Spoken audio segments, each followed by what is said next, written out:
নমস্কার বন্ধুরা, দেশি বিদেশি স্বাদ চ্যানেলে আপনাদেরকে স্বাগত জানাই।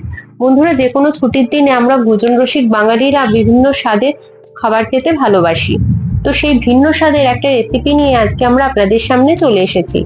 বন্ধুরা, আজকে আমরা বানাবো চিংড়ি মালাই পিসপ্যাস। বন্ধুরা, এই চিংড়ি মালাই পিসপ্যাস রেসিপিটি আপনারা খুব কম সময় কম উপকরণ দিয়ে সহজেই ঘরে বানিয়ে ফেলতে পারেন, আর স্বাদে তো এটি দুর্দান্ত হয়। তো বন্ধুরা, আসুন দেখে নেওয়া যাক দুর্দান্ত স্বাদের এই ঘরেতে বানানো সহজ পদ্ধতিতে চিংড়ি মালাই পিসপ্যাস রেসিপিটি।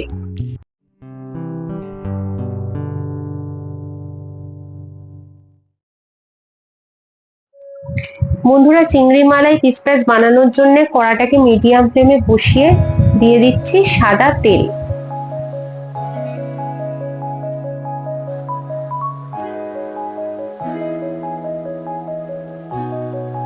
দেখুন, আমাদের তেল গরম হয়ে গেছে।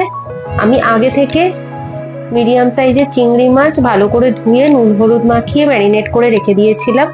সেই নুন হলুদ মাখানো ম্যারিনেট করা চিংড়ি মাছ আমি তেলের মধ্যে দিয়ে হালকা করে চিংড়ি মাছগুলোকে ভেজে নেব।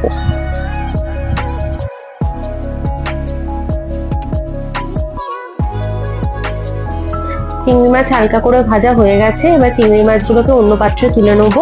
সাথে আমরা চিংড়ি মাছ ভাজার পর যে তেলটা পড়ে থাকবে অবশিষ্ট, সেই তেলটাও আমরা চিংড়ি মাছের সাথে তুলে নেব। এই তেলটা পরে এই পিসপ্যাস রেসিপিতে দিলে আপনাদের রেসিপির স্বাদটা আরো দ্বিগুণ হয়ে যাবে। কড়াতে এবারে দিয়ে দেবো 6 টেবিল চামচ সাদা তেল।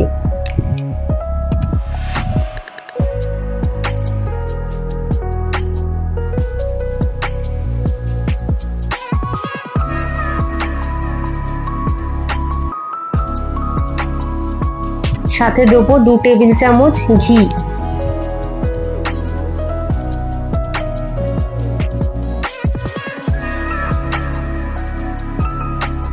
বন্ধুরা, ঘি মেশানো তেল আমাদের ভালো করে গরম হয়ে গেছে।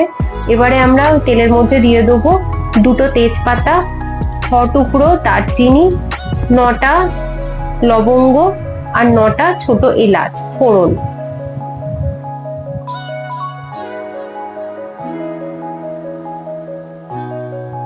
বন্ধুরা, এখানে যে ফোড়নের এলাচটা ব্যবহার করেছি সেটা হালকা করে থেঁতো করে রাখা।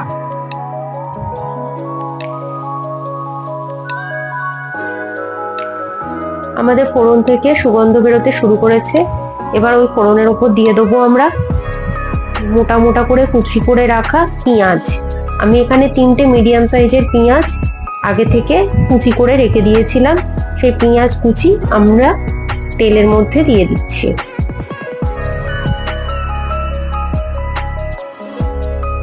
পেঁয়াজগুলোকে আমরা ভালো করে গোল্ডেন ব্রাউন করে মুচমুচে করে ভেজে নেব।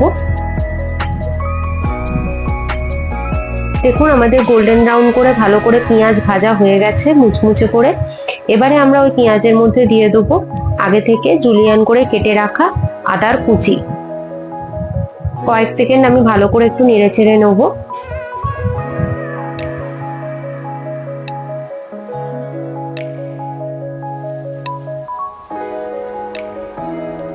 বন্ধুরা, এবারে আমরা দিয়ে দেবো ভালো করে আগে থেকে ধুয়ে পরিষ্কার করে শুকিয়ে রাখা 1.5 কুনকে গোবিন্দভোগ চাল।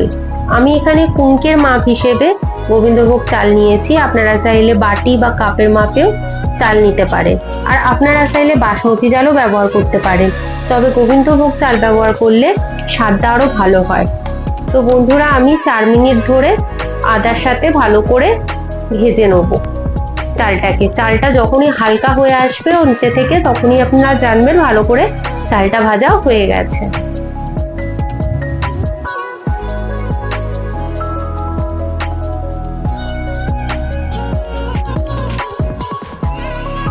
বন্ধুরা, আমাদের চাল ভালো করে ভাজা হয়ে গেছে। এবারে এই চালের মধ্যে দিয়ে দেবো আমরা নারকেলের দুধ।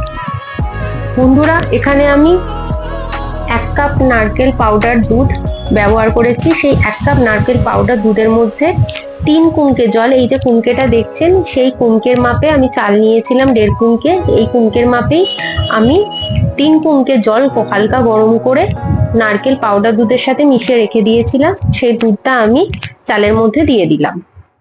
আপনারা যে পরিমাণ চাল ব্যবহার করবেন ঠিক তার ডবল পরিমাণ দুধ এখানে নেবেন নারকেলের। ঠিক যেমন আমরা পোলাওতে করে থাকি।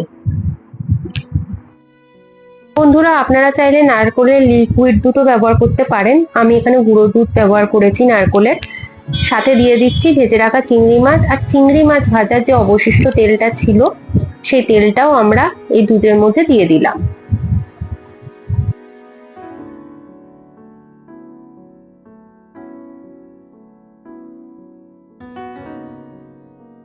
এবারে আমরা দিয়ে দেবো স্বাদ অনুযায়ী নুন।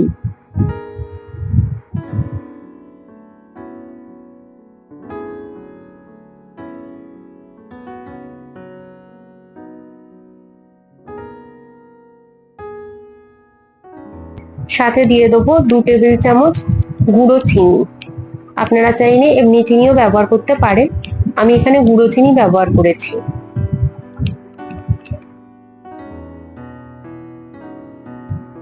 ভালো করে নেড়ে চেড়ে ঢাকা দিয়ে 5 থেকে 7 মিনিটের জন্য মিডিয়াম ফ্লেমেতে আমরা চালটা ভালো করে সিদ্ধ হতে দেবো। 5 মিনিট হয়ে গেছে, দেখুন ঢাকনাটা সরিয়ে এখনো সামান্য পরিমাণ দুধ রয়েছে। হালকা করে উপর থেকে আমি নেড়ে চেড়ে নেবো, নিয়ে আমি দিয়ে দেবো সামান্য পরিমাণ ঘি।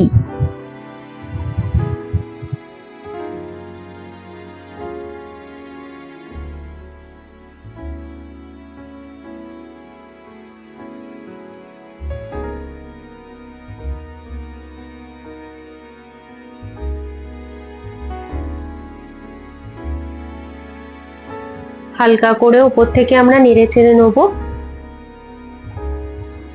নিয়ে আমরা ঢাকা দিয়ে ফ্লেমটা অফ করে আমরা ভাপেতে বসিয়ে রেখে দেবো 10 মিনিটের জন্য। বন্ধুরা, 10 মিনিট হয়ে গেছে। 10 মিনিট আমরা ফ্লেম অফ করে ভাপেতে বসিয়ে রেখে দিয়েছিলাম। তো দেখুন 10 মিনিট বাদে আমাদের চিংড়ি মাছের পিস প্যাচ একেবারে রেডি হয়ে গেছে।